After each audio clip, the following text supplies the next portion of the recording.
مسئولین و بزرگان امارت اسلامی هم سپاسگزار هستیم که در این روزها حقیقتاً با جان خود، با وقت خود، با او مسئولیتی که دارند در کنار مهاجرین بودند، با پیشانی باز بودند. الله ازشان وظیفه مسئولین هست که باید غمخواری داشته باشند.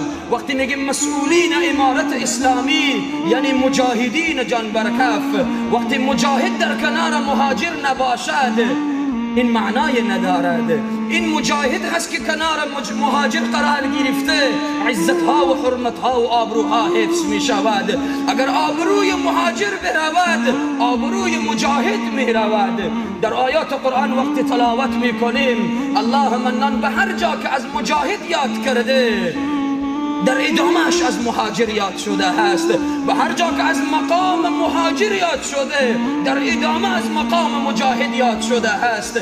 پس بناهن این توقع را مهاجرین هم داشتن، ملت هم داشت که مسئولین امارت اسلامی مسئولیت خود را به طور احسن ادا کنند و از این بعد هم با حوصله مندی، با پیشانی باز، با قلب بزرگ به استقبال مهاجرین خود قرار داشته باشند. ملت از نظام اسلامی خود راضی و خوشحال هست و حمایت میکند نظام اسلامی خود را. آرزوی هر افغان چنین نظامی بود و بابت خدمات همیشگیشان ملت در کنار حکومت خود بوده هست. باید هم باشیم که بدیل این حکومت را نداریم و با آرامی و وقار زندگی خود را پیش ببریم. ملت از حکومت خود راضی هست و حمایت می کند. ملت هم توقع دارد، توقع حمایت بیشتر دارد از حکومت. ملت تنها این توقع را ندارد که حکومت یک آب معدنی و نان سر مرز به مهاجر بدهد. ای مسئولین و ای مجاهدین، ای بزرگان، انشاءالله که صدای من برای شما برسد.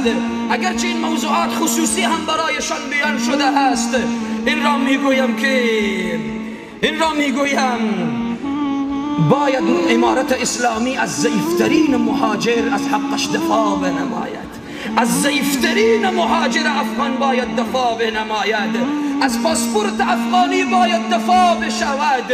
این توقع را این ملت با همت و با غیرت و شهید پرور از حکومت و از مجاهدین خود دارد که باید او کسی که پاسپورت افغانی را زیر پای خود انداخته از او باید ترسان بشود. ما تنها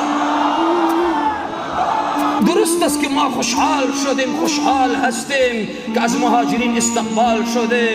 این مسئولیت رعیت حکومت بوده. مسئولیت بزرگ حکومت این است که از هویت افغانها دفاع بنماید، از مال و ناموسشان دفاع بنماید. از پاسپورت افغانی باید دفاع بشود. چرا؟ چون دوران غلامی و بردگی و معامله تمام شد. این دورانی نیست که دیگه معامله باشد.